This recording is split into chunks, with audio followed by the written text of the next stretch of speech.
Linija mikrofon, какво ми даваш?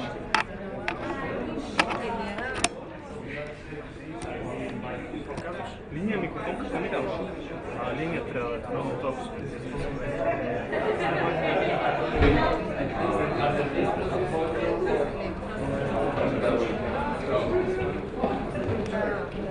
Добре, баси Марин. Stream върви само, че... Streaming is ready, right? Or you doing streaming for all the other sessions? Yeah. Oh, the other session is where? Една и съща сесия. В смисъл на същото място. This room and then there's another room? Yeah. Yeah, well, here, in this hotel? Yes. Okay, I will go there. Нещо ми трябваше. Не ме да кажа. 60 време още повече. Това е за изкъпаните лева. Сигурно това е... Да,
Good afternoon, ladies and gentlemen. Are we okay generally if we conduct the event in English? Yes. Otherwise, I think you'll have to look for another moderator. But what I would like to do is really have an informal session. We've had a pretty intense morning, and we've all been a great audience to sit through all of it.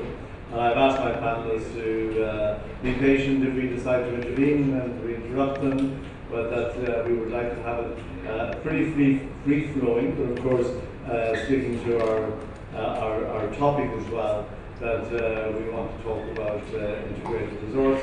We want to talk very strongly as well about sustainability, which I think is something that we've all agreed. We've heard some very interesting examples this morning and seen them about how important sustainability is for the industry.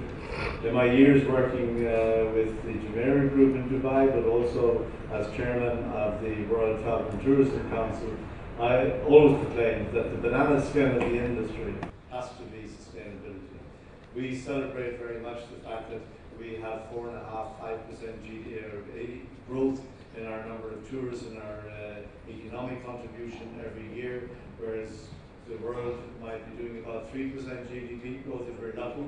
But ultimately, we can certainly, as we say in English, shoot ourselves in the foot if we don't really think about how we're going to go forward, what we're going to do for the future, and how we can develop and grow our industry and really satisfy people's huge desire to travel. People love to travel. You see anybody who wins the lottery, wins the big raffle, what are you going to do? Oh, I'm going to give up my job and I'm going to go traveling. So everybody likes to travel, and I think we're very fortunate to be in the industry, in an industry where really our prime objective is to make people happy.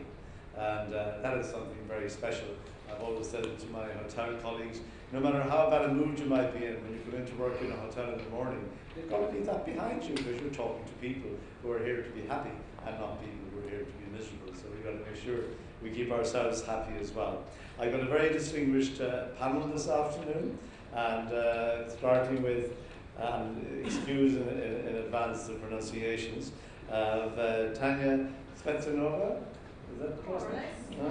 I got T anyway. And Rumania Gotseva. Thanks, Minya. And Latazar Todorov. I'll ask you to say my name as well, when I finish. And all the way from China, we've got Angela Chen, and who did I leave out? Sorry? Dimitri, yes. I'm just going to settle with Dimitri and really get have a chat with name somebody else without having your name listed as well. But thank you very much. You've seen the list where everybody's from who has joined us here, namely represented here in Bulgaria, and Angela all the way from China, and Dawson Hotels. So we're going to start by asking Tanya to tell us something and show us some slides about the background to her organisation and what their major objectives are in the tourism sector. Tanya. Thank you, Gerald, and good afternoon, ladies and gentlemen. Very happy to be here among you and to share our part of experience sustainability. Who we are? We are a Bulgarian hotel chain established in 2001. Our first hotel was opened in Golden Sands, and we continue growing in this area of the North Black Sea coast. All our 7 hotels are situated there. We are a dynamic company, I should say. Till 2010, we had only 2 hotels, but afterwards, in a row, every year we open and renovate a hotel. We acquire a building, we renovate it, and nowadays we are counting with 7 hotels. In a week, we'll open our last property, Griffith Vista Mart. During this investment period from 2010 onwards, the management of the company is trying to use energy efficient investment, doing responsible business.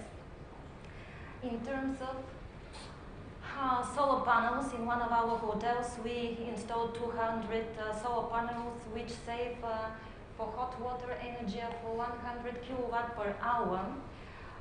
We use new technology in our elevators which have standby mode of operation, which means they have very low energy consumption and have this kind of gravity momentum effect, which means with full capacity downwards or empty upwards traveling, they have almost no energy costs. We have VRF systems for heating and ventilation, and the newest one, which is even not mentioned here in the presentation, is a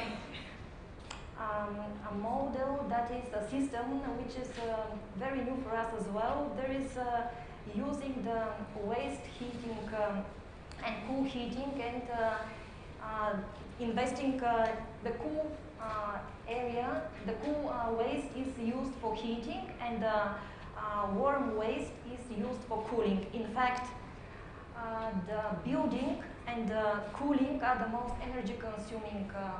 The heating water and the building cooling is the most energy consumption in the hotel. And with this system, which will be introduced to Bulgarian suppliers in a week as well, they will visit our hotel just to see the implementation. Is brand new for us, and we expect really very good energy savings. We have energy savings in the laundry, in the kitchen, dishwashers. As you see, we are involved in buying Class A refrigerating in all our kitchens.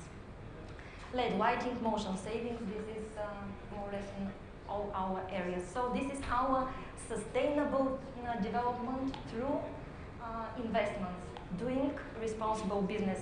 And our future goal is to invest in 5 motor cars who will be just doing, yes, here I will mention as well, faucet consumption, sanitary system consumption. Here I wrote the minimum and the standard one. As you see, we invest in head and hands shower as well. Compared to the standard one, we save on water as well in our hotels, which is again a big issue, because our hotels are all-inclusive.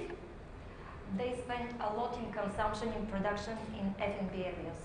So Tanya, just looking at what you're doing and also fantastic what you are trying to achieve, do you have any way of monitoring and comparing yourselves to other hotels to see whether or not you're better than standard, worse than standard? How do you manage to do that? I cannot say the consumption of the rest of the competitors in the area, but what we do in our hotels from the very beginning, from 2001, we monitor ourselves. Every 10 days, every month, we have this monitoring system. And even before being Travel Life certified in 2017, we had this monitoring system, so we had just to show the auditors what we are doing. And we see with those installations, we really do energy and water savings, which is a plus for us in the long run. You'd imagine it would be a good idea, you know, like STR, Smith Travel Research, where the hotel companies combine their data and then the company gives it back to you on an anonymous basis. We should really start asking them to include these kind of issues, these energy saving and utility use. They don't know, but I think it would be something that within the hotel industry we should start demanding. For the moment, nobody from either international or national organization has asked about such figures. We are ready to supply, yes. Maybe Marcus here can set us up with an SME who wants to do a startup in monitoring. And the future goal, electromobiles and charging columns for those electromobiles. And in the new project we have, we use 90% stone, woods or natural elements, and we try to avoid as much as possible plastics. Environmentally friendly issues, again, something to do with sustainability. Reduce, recycle, we use it in the F&B area, housekeeping and laundry, waste separation, biodegradable products, we control them, not to mention those small items in the bathrooms. We have dispensers or big quantity refuelers. What else we have in the kitchen is fat processing. We give the fat which is collected to authorized companies, which is afterwards processing the oil and the fats and produced bio-motor fuel. And social commitment, one of our pillars as well. Together with staff, employees, and management, we are committed to some issues environmentally. In the picture you see from last year, the management in front of one of our hotels, we are involved in collecting bottle caps, and we donate them for a Bulgarian association which is buying for pre-born babies incubators. Yes. So we are doing together with guests, not only staff. There are areas in the hotels where guests know what we are doing. We have Travel Life information all over the hotel, so guests are aware. And like in the morning, I heard so many times that people and even the younger generation, we notice how much involved they are in these issues. Indeed. Well, I think that's very much the guest will drive us within the business to be responsible. Exactly. You cannot imagine how guests are observing not only in the hotels but in the area, and they give comments, no plastics. We have in the hotel such a ban from this year. No cocktail sticks, no straws. This is a ban, and guests do respect it. Well, I'm glad to hear about the straws, because I could never really understand why, if I go into a bar and I order a beer, you wouldn't give me a straw to drink the beer. Not but if I order a Coca-Cola, I get a straw. Why? You know, no, it's sort of an American habit, I think, but it seems ridiculous. Sorry, Tanya. At the beginning, I was afraid what would be the reaction of the clients, but believe me, no comment at all. So it means really people are aware what is going on. Wow. Climate change, etc. Even the children, because they're the ones who are playing with cocktail sticks, with straws, no comment. Yeah. Wow, fantastic. No comment. Fantastic, really. Congratulations. We'll come back to you. Well done. And I guess we better ask our guest to Bulgaria. What I would like to say that not only we are on a micro level, because in the morning we discussed macro level. We are connected. Yes. And when we work all together, we as hoteliers, investors, government, I would be more than happy and proud to say welcome to Sustainable Bulgaria in the near future. And you will, I'm sure, with this kind of initiative. So congratulations to all of you on that. Thank you very much. I think my colleagues are doing more or less the same, but... No, they will, don't worry. But I wanted to say as well that since it's a smallish room, and if any of the audience feels like saying something while we're having our conversation, please put your hand up. I think we'll be able to hear you anyway, even at the back of the room. So don't feel you have to wait till the end. If you have something that you really feel you want to contribute, please just say so. But as I say, please keep it to a question for the panel. rather than a long statement about what you believe yourselves. This is the panel. These are our experts for today. So now, Angela, please tell us what you do with Dosen Hotels, what the company is about, and what you'd like to talk about. Okay, hello everybody. This is Angela Chen, and I work for Dosen Hotels Group, which is a Chinese management company. Currently, we operate and got 2,000 hotels opening in mainland China and also some Southeast Asian countries like Cambodia, Malaysia, Thailand, Vietnam, and we're also trying to global expansion. We're also seeking for opportunities in Europe and in US and Australia. And now we got 160,000 rooms, and we are ranked, in terms of the hotel rooms, we are ranked the 5th largest hotel chain in China and the 15th, top 15th of the hotels group in the world. And we are trying to, and we got 25 million loyalty members, and we're growing very fast. We're trying to opening our hotels in Europe soon. So, when you talk about 25 million loyalty members already, do you see this then as an opportunity to be able to link in with some other hotel suppliers, say in Europe, where they could get access into your 25 million guests? I mean, it must be a very valuable piece of information, a bit of data that you have there. Yeah, definitely. Actually, right now we are negotiating with 2 European hotels group. We are trying to cooperate somehow to can bring our loyalty members to travel to Europe and can provide them some good service in Europe, and also want to promote the tourism here. So if I was a hotel keeper in Europe and I said, look, we do a deal, we come together and we have access to your database, I would then say to you, what do Chinese guests really want when they come? I mean, they don't want everything to be just like China, because, I mean, after all, they're coming to see something different. Yeah. But what kind of things would you recommend to hoteliers, to people involved in the industry here in Bulgaria? And I know this question has been talked about before, but what would you advise the host country to do, but particularly with regards to the resorts and the hotels for Chinese visitors? Yeah, sure. Actually, first of all, I would like to share some latest numbers with you regarding China outbound tourism with you guys. Actually, in the year 2018, there are around 149 million Chinese tourists going abroad, and it's 14.7% increase, and it has been growing very fast for nearly 10 years, and totally with total overseas consumption of 120 billion US dollars. That's how much Chinese tourists spending abroad. Is the #1 biggest spender of all the nationalities tourists. And it's actually 800 US dollars per person. So Chinese, there's the impression that when Chinese Chinese tourists coming to Europe, we love shopping, a lot of luxury goods, Gucci, Hermes, we buy a lot of things.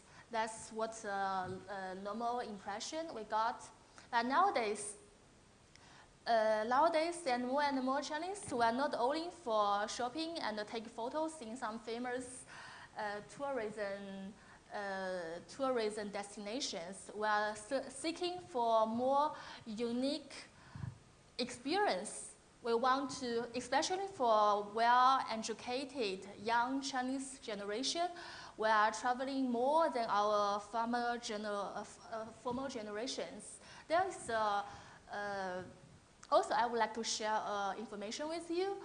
Around 149 million Chinese tourists going abroad every year. Only 10% of Chinese population got a passport. So you can see that's meaning there are still 90% of Chinese haven't traveled abroad yet. So you can see there is a very huge Chinese market, and how strong, how big the potentials will be to attract Chinese tourists. And I guess airlift as well is a really important aspect of trying to get business. I know in my home country, Ireland, Dublin managed to get, I think, between Shanghai and Dublin with HNA, so having a non-stop flight. And subsequently, Cathay Pacific from Hong Kong have now started flying as well. I'm not sure, what's the situation in Bulgaria? Do you have direct flights to Sofia? No, not yet. Actually, I traveled 18 hours from Hong Kong to here, such a long way. But it was it. But I only wish they'll be shorter and I can enjoy more here. And mind you, if it takes you longer to get here, you stay longer, which will make it worthwhile. I will definitely come again, but I hope there will be more, direct flights will be launched soon. Just as you mentioned, like HNA, they launched a lot of direct flights between Europe and China, and it really helps a lot to attract Chinese tourism here. Let me give you a concrete example. You know, among all the hot destinations for Chinese tourists, the most popular destination is Thailand, where it attracts almost 10 million Chinese tourists every year to go to Thailand. And more Chinese people, they love to go to Thailand, and more going to Thailand more than once every year, including me. Yeah, we enjoy the beach, the temperature, the spa, and the food. And actually, it's my first time to Bulgaria, and I found I can find all of that here in Bulgaria. Much nicer than Thailand. Yeah, and it's better and at a very reasonable price. I think Bulgaria is very competitive and appealing to Asian tourists. I don't see much Asian tourists so far here. Thanks, Angela. We'll come back to you in a few minutes. Since I got his name, sorry. Just if you would allow me, I believe that the solution will be to open a couple of dozen hotels here, and then I'm sure then Cathay Pacific and NH will follow with the direct flights. Actually, it's a very serious point, and it would work. No, absolutely. So, Dimitri, sorry for earlier. So, would you tell us a bit about Albina and your group? Yeah, you're on, don't worry. Thank you, of course, with pleasure. I don't know if you hear me. Yes, we can hear you clearly. It's on, don't worry. Okay, thank you very much. Thank you. Thank you, ladies and gentlemen, for being here. It's a great honor to present in front of you one good example, I think, and one unique business model, what Albina Group is, actually. So this is also one of the Bulgarian companies which is historically and let's say from its philosophy very linked to the sustainability subject that we are discussing right now. And this is probably one of the only examples in Bulgaria when some company has its full rebranding following the philosophy of the nature and sustainability. So Albina, this is our new logo from last year, let's say. Albina, who used to be oasis for holidays, is now beautiful by nature. We are the biggest tourism company in Bulgaria, owning 3 resorts with 40 properties, more than 17,000 beds. So this is our main resort, Albina. When was that built? It was built 50 years ago, so this year we are celebrating our 50th anniversary. And it is looking like on the picture. So from its beginning, it was very linked to the natural environment, let's say, one of the best beaches in Bulgaria with one very big, more than 200 hectares behind our hotels, national reserve named Baltata, which is actually the northest, longest forest in Europe. So 2 years ago, in September 2017, we have approved, let's say, a strategy for sustainable development. We were also one of the first companies doing this, and we decided to invest €1 for all of our overnights from our adults in our hotels, and 50 cents from the kids that are staying in our hotels. So around €1 million each year for the last 2 years, it will be the third one, in sustainable practices. This strategy was having 8 main points. I will just point out some of them. Of course, the biodiversity. So this is, our 50 years anniversary this year. We have been built, the first hotel in Albania has been built in 1969. We are also this year European Resort of Sport. This is first in history. We have been awarded in Brussels. Do you have golf courses as well? Sorry? Do you have golf courses? We have 3 golf courses, but not owned by Albania. They are just nearby. 3 of the best golf courses in Bulgaria are just located 20 kilometers from Albania in this Kaliakra golf destination. But we are having more than 42 other sports that you can practice in the resort. These are all of our companies. I will try to shorten some of the slides because my colleague was having a very long presentation. And these are only part of our certifications, Travel Life, for 5 of our top properties in Albania, and also from last year, ISO 14001. I think all of you know that this is the ISO which is focused on the management of the environment and ecological practices. So when we are talking about sustainability, these are our points, main points to discover. I will just point out some of them. We are having blue flag for the cleanliness of our beach and the seawater for 20 years now in a row. We are also having one very specific, this is the National Reserve of Baltata that I mentioned before. We are having one very specific traffic plan because Albania actually, what is this I forgot to mention in the beginning for probably people who doesn't know us. This is a unique business model because we are not only owning our hotels and restaurants in the resort, but also all the infrastructures. We're managing the beach, we're managing all the sport infrastructure, the streets, the sidewalks, everything is belonging to our organization. So we are having this very specific traffic plan. So what do you do for the staff? Do they all live locally, or do you have specific accommodation for them? We are having specific accommodation for them. As most of the resorts on the Bulgarian sea coast, all the resorts actually, we are very oriented. We are having seasonality, so we are especially working in the summer season. We are having one hotel only, which is working all year round. So where do most of your staff come from then for the high season? From the region, but also from all Bulgaria, and also we are having staff from the neighbor countries. So would they leave their families at home, for example, and work for the summer? Or some of them are young people, some of them are working for many years already. We are also last year, as all the colleagues, developing some neighbor markets for employees. I mean, some Romanians or Moldovians or Ukrainians are coming to work with us, also Turkish people. So this is the specific traffic plan that I wanted to mention because we are having pretty much the organization as in one big European city. We are trying to limit the car traffic in this green zone, which is closest to the beach and to the National Reserve.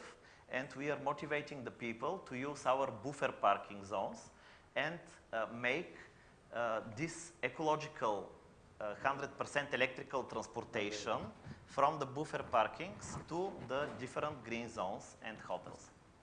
Our goal is, of course, this will be the second year of this organization, but our goal is to have zero pollution and zero cars in this green zone that you see on the map.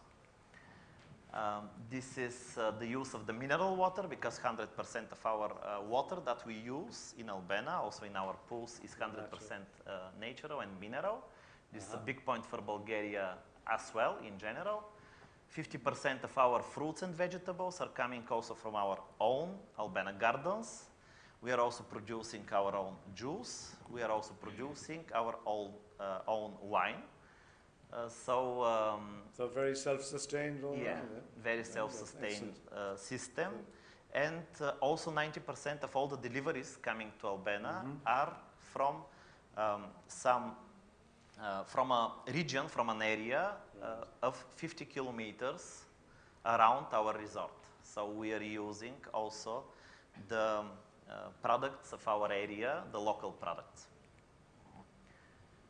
Circular economy, so here there are a little bit more specific things that are linked to the CO2 reduction. This was with the traffic plan. Energy transition, because we are having 1,300 square meters of solar panels, also used for water heating. But we have been also establishing one very specific installation for waste management. It is producing pure ecologically energy from organic waste.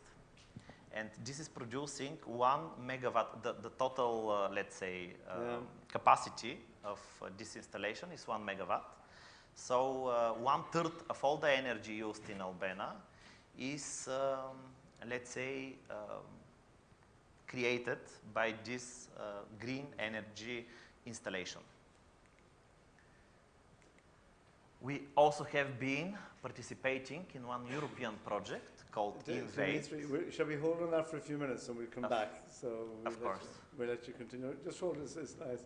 Yeah. So maybe I can go on to how is all this financed by asking Rumiani to talk to us a little bit about what the International Asset Bank does. Okay. I'm wearing two hats at the moment because one of them is as a member of the Supervisory Board of International Asset Bank, and we work with our client is Helena Resort. So that's kind of a, let's say, a success story. We were very supportive of their rebranding strategy, and it does have, you know, a robust sustainability dimension to it. Including the fact that a travel life certification for Helena Resort has been ongoing for many years, and I believe it's the only hotel in Bulgaria that won the TUI Environment Champion Award last year, the year before, which has been given since 1996. So that was for us in the time that we worked together, kind of a good testimony of our partnership. But I want to focus on the partnership in terms of long-term relationships. And my other hat is that I'm a global strategic foresight consultant working with corporations for the last 17 years, but also increasingly with agencies and with UN agencies. And I came back last month from Songdo, Korea, where I co-facilitated a week of the Resilience Frontiers event, part of Global Adaptation Week. So I've come with a very somehow sensitized to climate change and to all those problems. So Resilience Frontiers basically looks at what will happen after 2030. Right. And the foresight process that we developed is thinking about what are the new questions that we'll be asking, assuming that the goals will be reached. So it's a very ambitious kind of the road mapping exercise for the next few years. So when you look at the future potential development of the sector of the industry, particularly hotels and resorts in Bulgaria, what is the availability of credit like? And for somebody like me coming in, what kind of interest rates are we looking at right now? And you know, well, is the money there? Yeah, the money is there. I think, of course, we're also looking for foreign direct investment. I think what's more important, we all know that right now interest rates are very low everywhere, so that's not the issue. Including Bulgaria, yes, definitely, and even negative interest rates in the national banks. So it's costing us money to keep money in the national bank. But apart from that, what I wanted to say is that I think the issue that I wanted to bring is about kind of the way that we can work together, coming from, as someone who's been watching trends for a long time and also thinking of questioning the assumptions about extrapolation, is how can we think about, you know, what's been going on for a long time, ethical consumption on the one hand, responsible investing on the other hand, and purpose-driven business on the third side. So I think these three work together, and of course government support and all of the middle layers that we talked about earlier this morning. But I think this interaction is very important, and there's an evolution that's going on there, because we mentioned millenniums, we mentioned the next generation, and although we all want to do good, their perspective on this is very different. I just want to quote something very quickly. There's a recent Deloitte report that says a survey that looks at attitudes from the millennials and says when they ask them what is the primary purpose of a business or what it should be, 63% more said improving society is more important than generating profit. I think the world expects a different commitment from us as businesses and as investors, not to think about maximizing shareholder value as the only priority. Yeah. I think all of the other, addressing the other issues and actually mitigating some of the damage already that's happening. When you think about China, only 10% with passports to travel abroad, what will happen with the next 90% when they come out? You know, so there's that contribution as well to the environment that we have to think about, but also inclusion. It's probably like the 60s and 70s where maybe we had too much socialism. Now we have probably too much capitalism, and you need to rebalance. Yes, and it's not really. Well, it is changing the model. It is changing the model, but changing the model in a market economy, and right? So we're not doubting probably the market, or there are of course alternative paradigms to that. But I think what's more important, and taking our relationship as a bank with, for instance, Helena Resort, and we do invest as well in, or lend in renewable energy and in local farming, organic farming as part of our portfolio, and then tourism elsewhere as well. But this particular, because I've been involved in this relationship and it's very dear to my heart. And I want to say that people matter and the relationships matter. Long-termism matters. And I think there's an evolution that can happen of, you know, when you just have a corporate social responsibility department in an organization, whether it's in a bank or in a company, that's one layer. That's the first probably step. On the hand of the investors, if you have, if you say, well, we're doing green projects and we're doing social projects and we're doing health projects, that gives you kind of a good feeling, but that's only the start. And the next phase is when you say, no, my money makes a difference as an investor, as a private investor, as a human being. You know, you can say, I'm voting with my dollars, and then as organizations, we can be even more demanding on that. So I'm thinking about, you know, something like impact investing, which is the next step from responsible investing, which was considered to be something which minimizes or tries to alleviate the negative impacts. Impact investing is about really trying to increase the positive impacts. But isn't it very much as well about how you measure the success of a business? Yes. That we keep saying it's just on the bottom line, dollars, profit, euros, whatever you want to call them. But it has to be very much about a measurement put in as well to your social responsibility. Planet, and prosperity. No, absolutely. Yes. And I think that's it's good to see that coming and to get this out. But at the same time, as I said earlier, we still need to make profit. Right. Yes, absolutely. Yes. No. All of these three things. It's just a more complex measurement system. It's not either or. It's both and. So it's a kind of a different approach and a different philosophy and a different type of thinking, a different mentality around that. Even, just to say again, to quote something, you know, BlackRock, the largest investment company, just this year. They invested in Hilton a few years ago, didn't they, and sold out. Larry Fink this year in his annual letter said, purpose is not the sole pursuit of profits, but the animating force for achieving them. And so it's a $6 trillion investment firm. And that was his appeal to all of the companies. You know, you have to think about purpose. You can't just think about maximizing shareholder value. So that's my appeal. My appeal is fall in love with a purpose, fall in love with the people, fall in love with a place, and think not just about success, but about significance. So thank you. That's fantastic. Thank you very much. Lachazar and Lachazar. Yeah. Thank you. But thank you very much for your patience, and we're really looking forward to hearing from you as well, and from Terra Tour Services.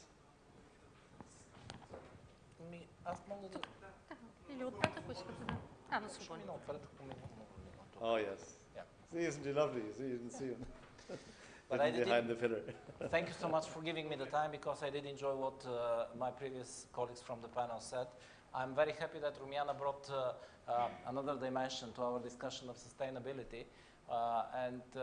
Probably I should start by not so much telling you about the company that I come from, but rather from the fact that I would understand sustainability as a model where all the stakeholders in this process, in our providing tourist services to the clients, are happy and can grow.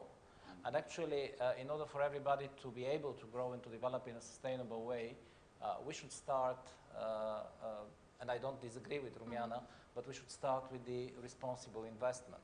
So for me, what is most important of all, and I would like rather to shift the discussion in this direction, is that the investors that invest in hospitality need to have a sustainable model. And if the model of the investment is sustainable, then it will trickle down the chain, and then all the participants, all the stakeholders will be able to take benefit from this development. This will affect, of course, the local community most of all. And when I speak about local community, it's not only the environmental issues. Environmental issues are, to a very large extent, regulated. So we are obliged to follow all the rules and regulations of the specific location. We have to look further than that. So it is the employment that we give. It is also the things that we give back to the community. A lot of my colleagues spoke about social responsibility, and what we try to give back to the community. This has been a core policy for our company, because at the end of the day, these are the local municipalities, the local villages, the local towns, which allow us to do business on their territory. I can just add to what was already said by, I believe, a very good example of something which we do as a company and which helps us as well as the local community. Unfortunately, it concerns a project we have not on the Black Sea coast, and I know we are very much concentrated on the Black Sea coast, but still it is in Bulgaria. And it's a pretty much integrated resort, one of the topics of our today panels that we have. This is a resort we have 50 kilometers away from Sofia, beautifully located in a valley in the mountains, where we have a hotel, we have some real estate, but we also have a golf course. What's it called? It's called Rio Pravec Resort. Rio? Rio. It's managed by the Spanish company Rio. The place is called Pravec, 45 kilometers away from Sofia. So beautiful lake, beautiful golf resort, fantastic sports facilities, hunting preserves. The whole idea of the resort was around integration and how we can give an integrated product to the client. But speaking about the social responsibility, we did manage, by helping the local community, or rather helping them develop an event, to also diversify our product and to diversify the offer we give to our clients. Every year for the more than 10 years now, in the summer we do a classical music festival. This is something which the municipality started before we came there. This is something which we started supporting when we came over there. And it's a huge success. It's kind of the peak of the summer season, and now attracts the attention not only of people around Bulgaria, but also from foreign visitors too.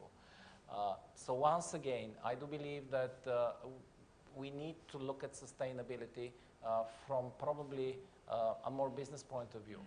Let's try to invest responsibly. Let's try to build our business models in a responsible way. And this is where we also need the support and the help of the banks, because also a basic and sort of a red line in our company policy is that if a bank is not going to support a project, then the project is not worthwhile. Isn't it very much as well, really, that sustainability is not just about environmental issues. It's so much about community, social issues. And we are so fortunate to work in this business, or to be involved in this business, where we can really benefit communities directly and very rapidly in a correct way, and still have a good business model out of it. So we're indeed fortunate. But I do believe sustainability has a much broader base than just environmental. Very much so. Thank you very much. Fantastic. Come on, guys, now. You must have questions.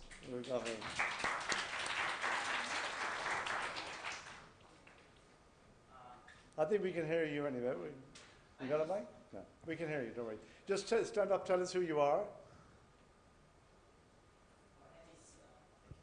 My name is Živko Ivanov from Galaxy Investment Group. We're one of the investment companies in the city, in the country.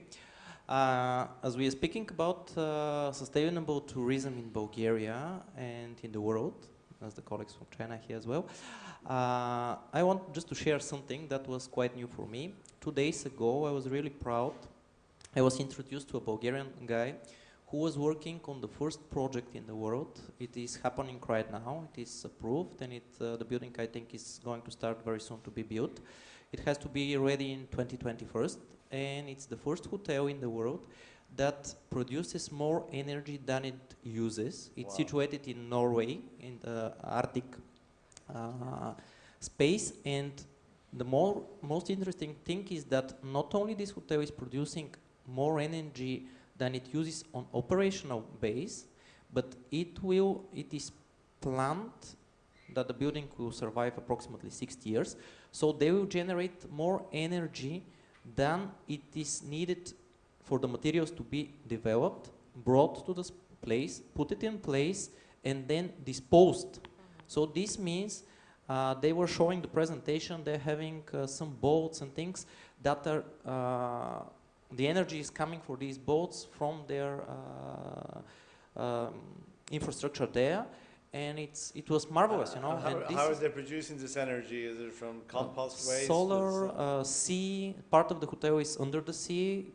The project is really interesting. It was quite new for me, and I was really proud to see that a Bulgarian person was one of the top people into this project. So just want to share it. It was new for me. Maybe it's new for the audience as well, because this is sustainability on the next level. These guys are pioneers, and I really hope that they succeed in this project. So this will give us a lot of new technologies that we could implement in future times. It's very interesting that Norway, which is an oil exporting country, actually I think it's something like 75% of its energy use is from renewable energy, because they're blessed with the hydroelectricity coming from the mountains.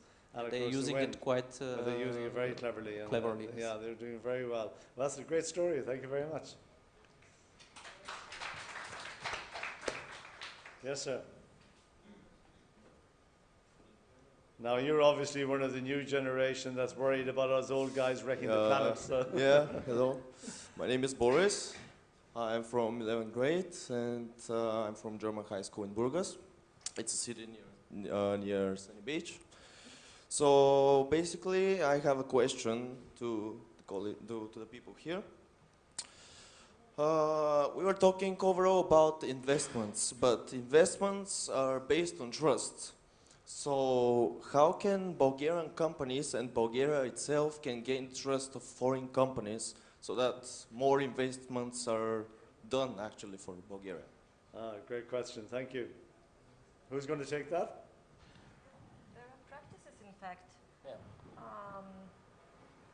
Some of our hotels, the first hotels in fact, were done together with the investment and the partnership with the tour operators, with the German tour operator and UK-based tour operator. And this is again a trust. As Rumiana said, you should start loving the area, the company, having trust, mutual trust, because in the long run it is a partnership, not only for a year, not only building the property, but then really producing product, service, loyal customers to the brand of the tour operator, to the brand of the hotel. So it is really a mutual business. We are humans, you know. There are figures, but we are first humans. So trust is something. Okay, it's trust, but how, Yeah. I think as well, how do you get that tour operator, that German tour operator, to come here, to love your country in the first place, to want to work with you? German tour operators are working I know they've been coming for a long time. long years here in Bulgaria. So we didn't brought those tour operators. They came. We knew those tour operators, so therefore, from the very first. Yeah. And Here. Romania? Yes, I'd like to say that, of course, we've built our business this way. I mean, Bulgarian tourism has been built this way on these relationships, on the trust, which is kind of a one-on-one basis and or organization by organization. But I think you're talking about something else, and I think you're talking about, or I would address it as radical transparency. That's what I think needs to happen, because if I'm an investor, whether private or organizational, it doesn't matter. You know, the first thing is your money secure? And the second thing is your money bringing a return? But then the third question should be, can I see where it's going?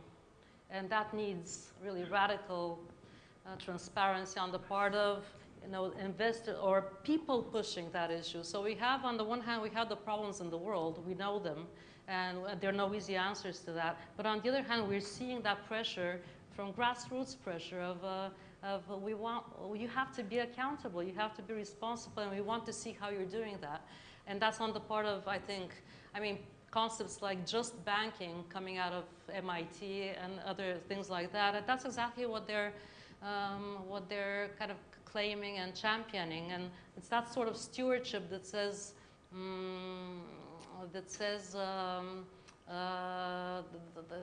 the purpose is more important than, that has to lead the way, and you have to show me, because that's how the trust happens. Otherwise, it's just private relationships. We're slightly off that topic then, but in the same direction.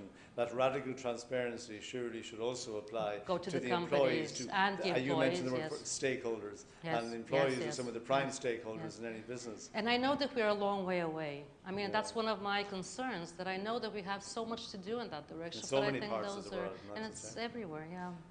For our region, I think it's probably even more necessary.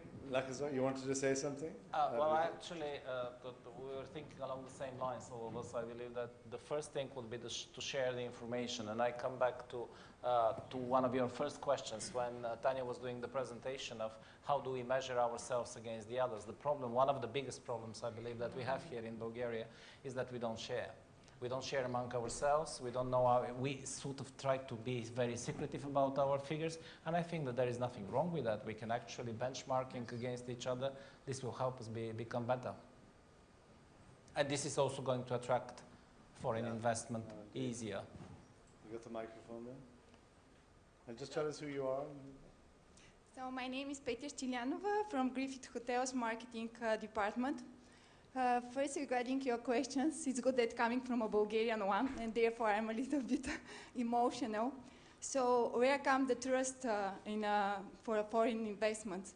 First, it's good to feel us as Bulgarian confident in the wide range of possibilities which can offer to the market and to the foreign investors. So we are really a country that can offer, as we all seen this today as well, and following the conversation, the wide range of products and possibilities and natural environment, and really our advantage, a big advantage, great advantage in comparison of a lot of well-known destination around us, with which suddenly we are having a little bit, let's say, feeling not confident even to comparable and to compare with them. So therefore I really feel, and as a person presenting the new generation in Bulgaria, I do believe that all together first have to believe in our strengths, what we can offer, that we are having really have to be proud with what we can offer, and to expect the trust with the way we're presenting it. If we don't love it, if we don't be into this, we can't do this and make it transparent to the world and to provoke these investments to Bulgaria. So all of us have to work on this, and especially with the government on side, because we are really suffering from having not that great support as the other destination, being well known due to their great support, investments, and thinking in a long term. We have to change our minds and start to thinking not for end of season and how we go over this. And in order to be not influenced from the others, we really have to think how to can manage it in, as Ms. Rumiana, I forgot, sorry to tell you your names, but it's really important to think about 2013, not to see about how the season will finish. So at first point, I really want to say that we together, Bulgarian, have to believe the great potential which we have. Yes, and it was discovered 1,000 years ago from the great civilizations, whereas also there is a lot of things that proves that we deserve that place to be one of the important destinations in the world, and we have to provoke that trust with all our works. No, Thank I think you. what you're saying, you must love your country, you must really be proud of what you're doing. No question And I about think the trust. And this gentleman has got it right as well, because a young man, he's here today, spending his time with us for the afternoon, concerned about things will go for the future. So that's a lovely point. Thank you very much for making that. And I come from a small country as well of Ireland. We have 4.5 million people there, but we got about, I don't know, 100 million people in the diaspora overseas. But every year in the European Union surveys, Ireland comes out as a country where the people are more proud of their country than any other nation. And small countries can do huge things. And this country can do it as well, and I'm sure. So thank you for that. It's very good. Thank you very much. Thank you. Yes. No. I look at the beautiful scenery, the beautiful weather you have, you know, and look forward to skiing here sometimes, so it should be good. Any more questions or comments? Maybe I'd like to go back to Dimitri. You were sort of coming to the end of your presentation. No, I have finished. I have almost finished, actually. I just wanted to say one more thing about energy when we have been speaking about energy. The next step is not only to produce energy from, let's say, renewable sources, solar or other, but also how to stock it and how to recuperate it and use it when we are needing it. Indeed. So for this, we are also trying to use, and together with this European project, INVATE, it was a good example how we created one lithium-ion battery for our all year round property, and collecting the energy during the sunny days and using them when there is no sun. Well, you know, to that point, we had a thing once in Jumeirah where we wanted to connect all of the treadmills and the rowing machines to batteries, so that as people work out, you're filling in the battery and then you can run the electricity. Absolutely. But is that what you're doing? Not yet, but probably for the future. But it is possible. Let's say, yeah. Big problem at the moment is because of Mr. Trump and his tariffs and everything right now, the Chinese are saying we're not going to sell any more rare earth metals, so you won't be able to make any batteries if we don't get that moving. But it is a huge potential, isn't it? Anyhow, I think that, we need to... Especially for resorts. I think that the next step will be like this, not only to create such green energy, but also to use it on the right moment and in the right way. So maybe to wrap up, I would ask each of the panelists just to give us the value of their opinions, their thoughts, one by one. Romania, so we start with you. My last words, that I hope Bulgaria becomes a place, preferred destination for Greta Thunberg's generation, from Sweden, the girl from Sweden, the sustainability warrior, for her generation, and also with that mindset that we become good enough for them 10 years from now. Yeah, more than good enough, I'm sure. Thank you very much. And Tanya?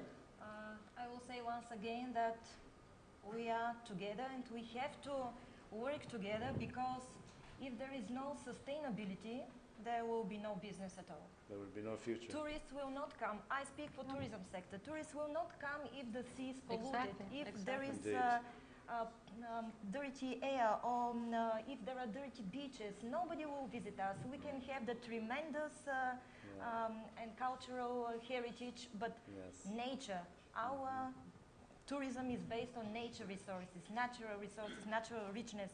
Springs, hot waters, mountains, resorts, we have to keep them clean. Which have lots of blue flag beaches. Do you use the system, the European blue flag? Yeah. We have good examples in Bulgaria. Yesterday in Sofia, I read is opened a brand new restaurant with zero waste. There is a Bulgarian lady who is following these practices, so I will be very interesting when in Sofia visiting this restaurant. So we heard here fantastic practices from the colleagues. So I think focusing on this issue, not because of the conference, not that we are attending this, but really have this mentality, this philosophy, travel, respect, and enjoy, then we are on the right way. From the UNWTO, well done, thank you very much. And Dimitris, this we're... I think all the colleagues here shared so great examples and positive examples of how we are working and using the natural resources of our country into development of the tourism business in Bulgaria. So I just think that we need to work on it and work on the image of Bulgaria on the international market in order to have sustainable development, not environmental only friendly, but really sustainable, business sustainable model for the future for the tourism. Because as Tanya said, we cannot work. The tourism is nothing if we don't have this philosophy. Thank you. Angela? Yeah, and Bulgaria is such a beautiful country, and I would like to come again, and I wish that will be attract more Asian tourists and Chinese tourism in a sustainable way. And I wish that visa application will be simplified, and there will be more direct flights between China and Bulgaria. And third, I hope that we can participate in more and authentic local culture, Bulgarian cultural activities, and attract more Chinese tourists. The last but not least, now is she economy, and most Chinese tourism are female. I hope there will be and in China, females, they travel a lot, and they decide the family trip, they decide the couple trip, and I will be more friendly to female tourism. And as they say, it's a she economy, and the female tourists generates consumption and make it is important for destinations to influence, attract, and be very considerate to female tourism if they want to attract more tourism, especially Chinese tourism. Thank you. Very good. And if you just 0.5% of outbound will do is to start, okay? And now we finally go with Lachazar. It is an investment forum, after all, so I do hope that this session of this panel has managed to persuade everybody even more that Bulgaria is a place worthwhile investing in, proving that we care about sustainability and caring about sustainability not only in ecological, not only in the social responsibility way. I do hope that it will give the large investors one more reason to come to Bulgaria. And this is a good opportunity for our Chinese friends. Direct flights normally follow business activities. Yes. So let's start with the investment. We can go on with 1,000 hotels, and I'm sure that the direct flights will be here, female-oriented or no gender-oriented.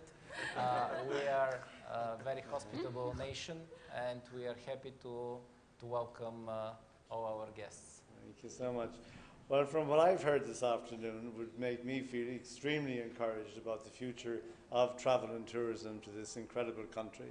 And you should be, all the Bulgarians there, the four of you, should be very proud of yourself and of yourselves. And Angela, thank you for giving us the opportunity now to know where to go for more business. Well, congratulations to all of the panel. Please join me in thanking you. And thank you, the audience, for your attention and for your questions and for being here this afternoon. It's very kind. Thank you very much.